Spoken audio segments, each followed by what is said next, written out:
Сәлем достар, Кукабека каналына қош келдіңіздер. Достар, мен магазинге бара жатырмын. Қалай ойлайсыздар, достар? Бүгін бізде қандай видео болады? Күн бізде, как всегда, ыстық, 40 градус. Бірақ бізде кеше күшті болды. Жаңбыр жауып, күн күркіреп, кәдімгідей ауа райы деген керемет болды ғой. Бүгін қайтадан ысып кеткен сияқты.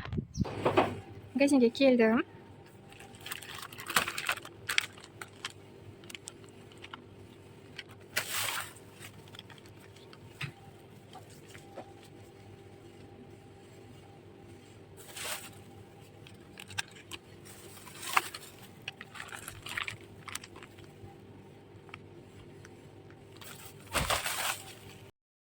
Мінекей, мен заттарымды алып алдым магазиннен.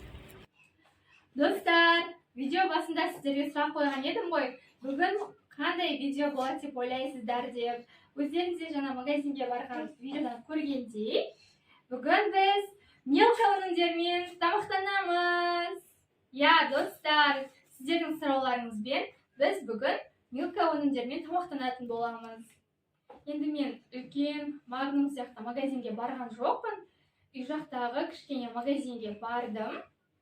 Соның ішінде Milkaға қатысты қандай өнімдер бар болса, соларды алдым.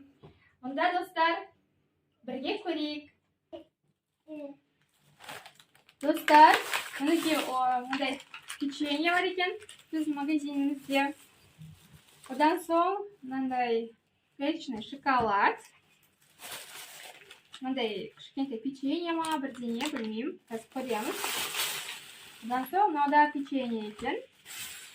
Біздің магазинімізде тек осындай ғана Milka өнімдері бар екен. Мен тек осыларды ғана таптым, магазин ішіне іздеп.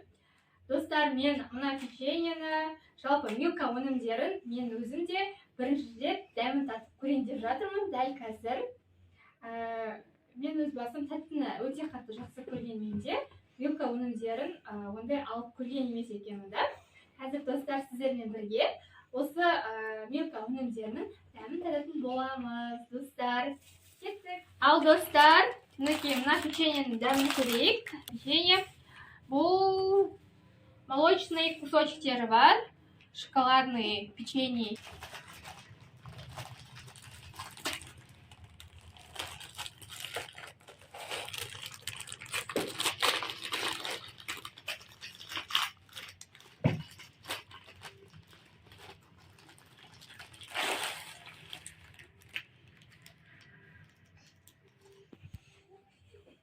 Ал, достар, мінекей ішінде шоколад кішкентай бөліктері бар екен печеньенің.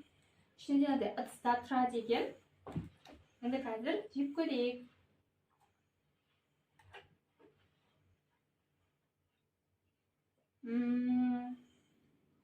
Дәмі күшті екен. Күшті қытырлақ сондай. Дәмі овсяный печеньеге ұқсайды. Дәл сондай түрі. Дәмі күшті, достар.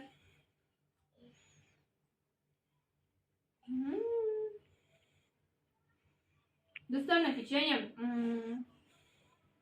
шай ішуге күшті екен. Достар, мына печенье маған ұнады. Дәмі өте керемет екен. Қатты тәтті де емес. Әсіресе шай ішуге күшті екен мына печенье. Так, мына жердің бәрі қоқым қылып тастадым менше. Мына печеньені жеймін деп. Так, бұл печеньені былай қоя тұрайын. Енді қайсын жеп көрсем екен. Енді мына кішкентайды жеп көрейін. Мынандай екен, достар.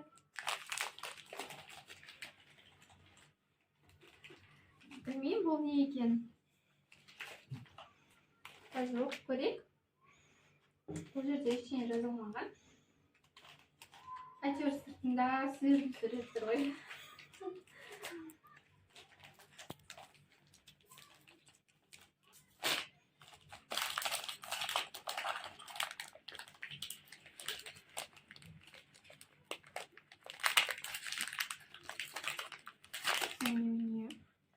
Ішінде, кажется, 3 штук тұрады екен.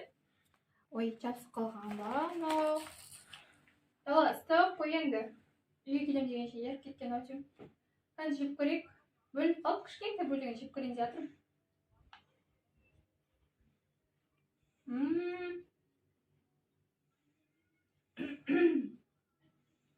Печеньенің шоколады болғанмен де сәл құрғақтау екен. Мен шашалып қалдым. Бұл ішінде 3 штук тұрады екен. Түрі кәдімгідей сиырдың түрі ғой. Бастысы қалды.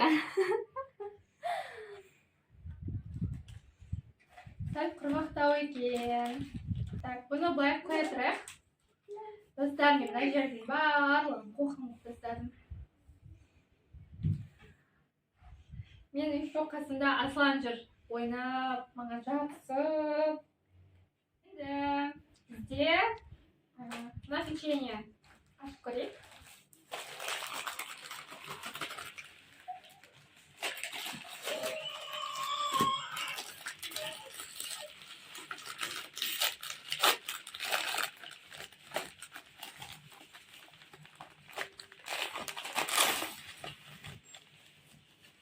Бұл жаңағындай ыдыста тұрады екен.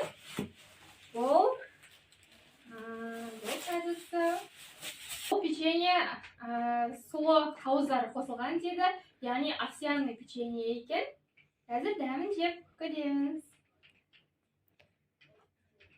Достар, барлығында мен Милканың жаңағы жеп көрген печеньелерді байқап отырмын. Барлығында да шоколад болады екен, міндетті түрде ше.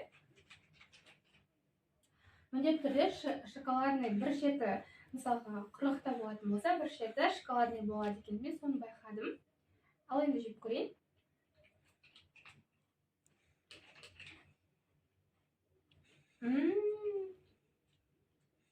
Достар, мына печенье дәмі күшті.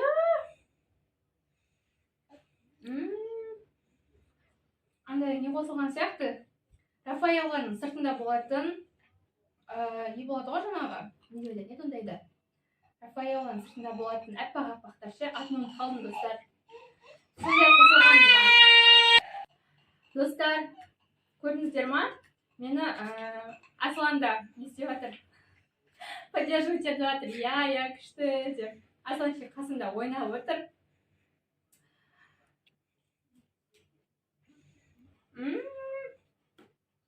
Достар, мінекей, мына печенье маған қатты ұнады. Маған мына печенье қатты ұнады. Милканың овсяный печеньесі. Әр печеньені ашқан сайын алдында қиқан болып жатыр енді. Ештеңе етпес. Енді бізде келесі қалғаны Милканың плечный шоколады. Бұл тоже бұның ішінде тоже печеньесі бар екен. Бұл молочный шоколад Милка соленым крекером дейді. Қышқыл крекері бар. Ашып көрейік.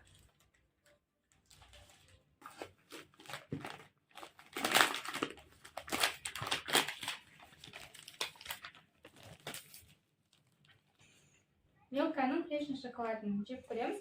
Бірақ аздап еріңкіреп кетті. Енді өздеріңіз де білесіздер ғой, күн деген ыстық.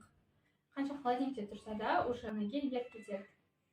Сыртындағы крекерлері, печеньелері тұққа ұқсайды екен.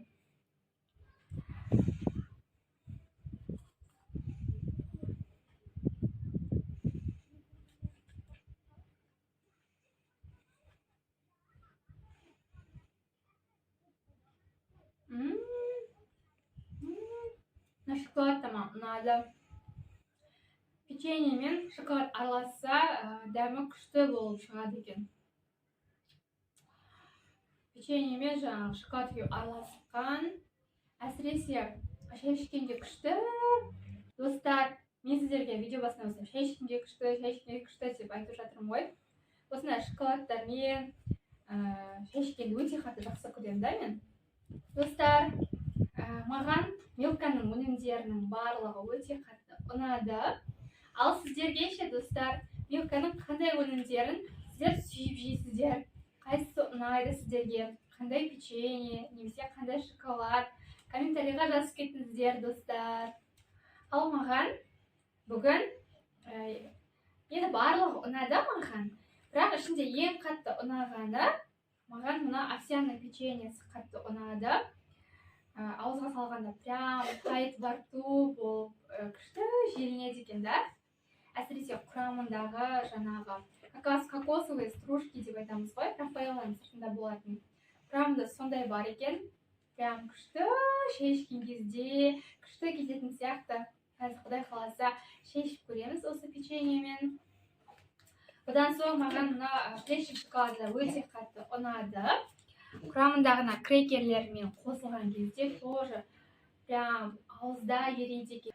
Достар, бүгінгі Милка өнімдермен тамақтанған біздің видеомыз сіздерге ұнаған шығар деп ойлаймын. Достар, лайк басып, пікір қалдырыңыздар. Алдағы уақытта біздің каналымыздан қандай видеолар көргілеріңіз келетіндігін ұсыныстарыңызды комментарийға жазып қалдырып кетіңіздер, достар. Сіздердің пікірлеріңіз біз үшін өте маңызды. Достар, сау болыңыздар.